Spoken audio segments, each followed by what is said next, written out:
देश के प्रधानमंत्री नरेंद्र मोदी की मां हीराबा ने 30 दिसंबर को ही 100 वर्ष की उम्र में आखिरी सांस ली। इस दौरान जब पूरे देश में गम का माहौल था, मां पर शायरी करने वाले देश के मशहूर शायर मुनव्वर राना भी गमगीन नजर आए। मुनव्वर राना ने भी पीएम मोदी की मां को श्रद्धांजलि दी। शायर मुनव्वर राना ने प्रधानमंत्री नरेंद्र मोदी की मां को याद करते हुए श्रद्धांजलि के तौर पर शेर और आंखें नम कर देना वाले किस्से सुनाए और कहा कि उन जैसे विचारधारा के लोग यह नहीं कह सकते हैं कि मोदी जी की मां नहीं रही, बल्कि हम अपनी शायराना जुबान में कह सकते हैं कि आज फिर मेरी मां का देहांत हो गया।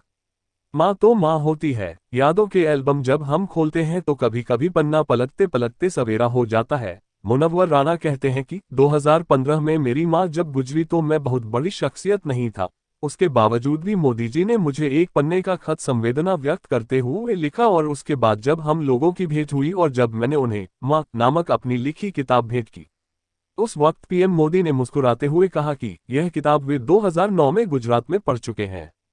मुनव्वर राना ने पुराना वक्त याद करते हुए कहा कि हम लोगों की काफी देर गुफ्तगू हुई, लेकिन इस गुफ्तगू में कोई सियासी बात नहीं हुई। यह काम तो सिर्फ हिंदुस्तानी ही कर सकता है। मुनव्वर राना ने बातचीत में बताया कि जब वह किसी काम के लिए रायपुर गए थे तब उन्होंने मोदी जी को बताया कि जब वह रायपुर में थे तो अचानक खबर आई कि भारत के प्रधानमंत्री नरेंद्र मोदी ने सारे प्रोटोकॉल तोड़कर नवाज शरीफ की मां से भेंट की, उनके चरण स्पर्श किए। उस वक्त मुझे रायपुर की मीडिया ने घेर लिया और कहा, राना साहब आप हमेशा विचारधाराओं के झगड़े में रहते हैं, अब आप क्या कहेंगे? तो मैंने उनसे कहा कि बात यहाँ मोदी जी की नहीं है, बात यहाँ हिंदुस्तान की है। यह काम सिर्फ हिंदुस्तान का आदमी ही कर सकता है। यह कल्चरल और संस्कार जब माँ अपने बच्चे को दूध पिलाती है तब उसके सीने में बोध देती है। मोदी को बचाने के लिए नहीं रही माँ। राना ने बताया कि इस मुल्क की बदनसीबी यह है कि अगर 1947 में बंटवारे के वक्त नेहरू और जिन्ना की माएँ भी बैठ गई होती तो शायद बंटवारा नहीं हुआ होता। उन्होंने आगे कहा, माँ का इस दुनिया से चले जाना बहुत तकलीफदायक होता है। अब तो यही कहा जा सकता है कि मोदी जी को कदम फूंक फूंक कर रखना होगा, इसलिए क्योंकि अब तो वह माँ भी नहीं रही जिसकी दुआएं उनको बचा लेती थीं।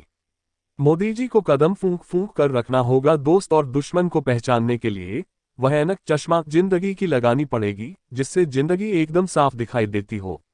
मुनव्वर राना बोले, मुझसे अक्सर लोग कहते हैं कि जनाब आपने माँ पर तो शायरी की लेकिन बाप पर नहीं की, तो मैं कहता अगर माँ नहीं होती तो बाप कहाँ से होता।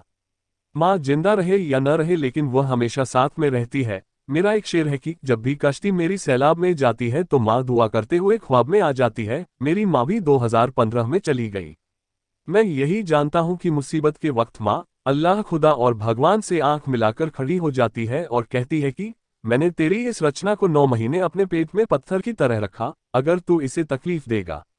माँ जब चली जाती है तो सबको बहुत याद आती है। मुनव्वर राना बोले, जब माँ रहती है तो लगता है सब कुछ है, लेकिन जब अचानक माँ चली जाती है तो लोग सोचते हैं कि उन्होंने माँ के साथ कम वक्त बिताया।